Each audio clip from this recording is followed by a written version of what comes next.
প্রিয় দর্শক, সালাম এবং শুভেচ্ছা নেবেন। ট্রাম্প প্রশাসন যুদ্ধ থেকে বের হয়ে আসতে চাচ্ছে। এমন পরিস্থিতি দেখে যুক্তরাষ্ট্রের প্রাক্তন সিকিউরিটি অ্যাডভাইজার জন বল্টন বলেন, যদি যুক্তরাষ্ট্র তাড়াতাড়ি যুদ্ধ থেকে বের হয়ে আসে তাহলে Iran will be in stronger position. শুধু জন বল্টন নয়, সারা দুনিয়াই মনে করে ইরান তার প্রতিরোধ যুদ্ধে টিকে থাকতে পারলে শক্তিশালী গ্লোবাল পাওয়ার হিসাবে আবির্ভূত হবে। ইরানের পররাষ্ট্রমন্ত্রী বলেন, যুক্তরাষ্ট্রের উপর তাদের আস্থা শূন্যের কোঠায়, কারণ তারা চুক্তি করে চুক্তি থেকে সরে গিয়েছে। আলোচনার টেবিলে রেখে একবার নয়, দুইবার ইরান আক্রমণ করেছে। কাজেই তারা আর যুদ্ধবিরতিতে আগ্রহী নয়, তারা চায় যুদ্ধের পরিসমাপ্তি। শুধু ইরানে নয়, সমস্ত মধ্যপ্রাচ্যে। এ লক্ষ্যে তারা যুদ্ধ বন্ধের পূর্বে 3টি শর্ত পূরণের দাবি জানায়। 1. ইরানের উপর আক্রমণ হবে না, তার নিশ্চয়তা। 2. যুদ্ধের ক্ষতিপূরণ। 3. ইরানের বৈধ অধিকারের স্বীকৃতি। ইরান, ইসরায়েল, যুক্তরাষ্ট্র এবং তাদের মিত্রদের জন্য হরমুজ প্রণালী বন্ধ করে দিয়েছে এবং দাবি করেছে হরমুজ ইরান ও ওমানের টেরিটোরিয়াল জলরাশি, আন্তর্জাতিক জলরাশি নয়। যুদ্ধের সময় শত্রু দেশ আমাদের জলরাশি ব্যবহার করতে পারে না। যুদ্ধের পর শান্তিপূর্ণ ব্যবহারে সবার জন্য উন্মুক্ত থাকবে। ইরান আক্রমণে ট্রাম্প প্রশাসনের সবচাইতে বড় এবং ভয়াবহ ব্যর্থতা হল মিত্র দেশগুলোকে যুদ্ধে টেনে আনতে না পারা।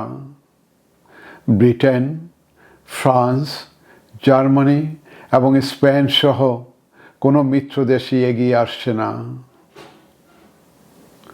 প্রায় সকল মিত্র দেশই বলছে এই যুদ্ধ ইসরায়েল যুক্তরাষ্ট্রের যুদ্ধ, আমাদের যুদ্ধ নয়। ইরানের উপর চাপিয়ে দেওয়া যুদ্ধের বিরুদ্ধে স্পেনের অবস্থান অত্যন্ত শক্তিশালী। ইরানের উপর চাপিয়ে দেওয়া ইসরায়েল যুক্তরাষ্ট্রের যুদ্ধ দীর্ঘস্থায়ী হলে ভয়াবহ পরিণতি হতে পারে মধ্যপ্রাচ্যের গণতন্ত্র বিরোধী চরম রিপ্রেসিভ শাসকদের। জনরোষের মুখোমুখি হতে পারে পরিবার কেন্দ্রিক একনায়ত্ব। ইরানের আক্রমণ আর চাপে শাসক গোষ্ঠীর বেহাল অবস্থা যতটা বাড়বে, মানুষ পরিবর্তনের আকাঙ্ক্ষা নিয়ে তত বেশি রাস্তায় নেমে আসার সম্ভাবনা। ইতিমধ্যে বাহরাইনের মানুষ রাস্তায় নেমেছে down with the king slogan নিয়ে। ভয় ভীতি, জেল জুলুম উপেক্ষা করে মানুষ রাস্তায় নেমে এলে যুক্তরাষ্ট্রের পক্ষে তাদের গদি রক্ষা করাটা কঠিন হয়ে দাঁড়াবে।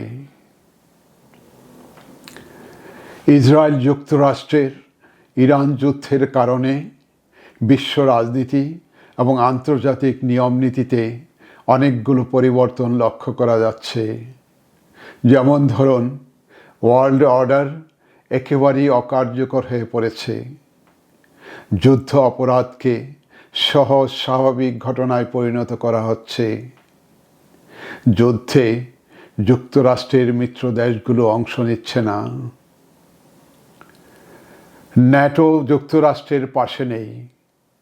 যুক্তরাষ্ট্র এবং ইসরায়েলের অপ্রতিদ্বন্দ্বী ভাবমূর্তি বহুলাংশেই খর্ব হয়েছে। ইউনাইটেড নেশনের উপর মানুষের আস্থা কমেছে অনেক গুণ।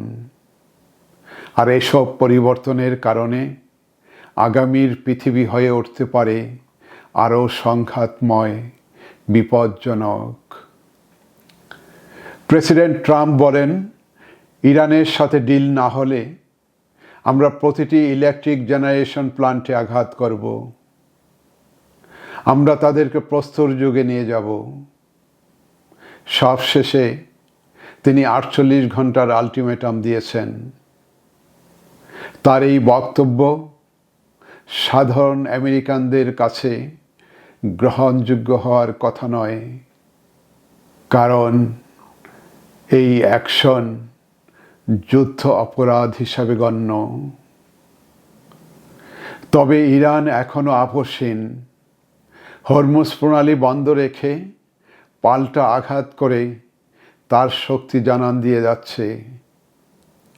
ইরান এই যুদ্ধে টিকে থাকতে পারলে আরও বড় শক্তি হিসাবে তার আবির্ভাব অবশ্যম্ভাবী হয়ে দাঁড়াবে, যা তেল গ্যাস সমৃদ্ধ মধ্যপ্রাচ্য নিয়ন্ত্রণের যুক্তরাষ্ট্রের পরিকল্পনার পথে যেমন বাধা, তার চেয়েও বড় বাধা হয়ে দাঁড়াবে জায়নিস্ট পরিকল্পনায় গ্রেটার ইসরায়েল বাস্তবায়নের পথে।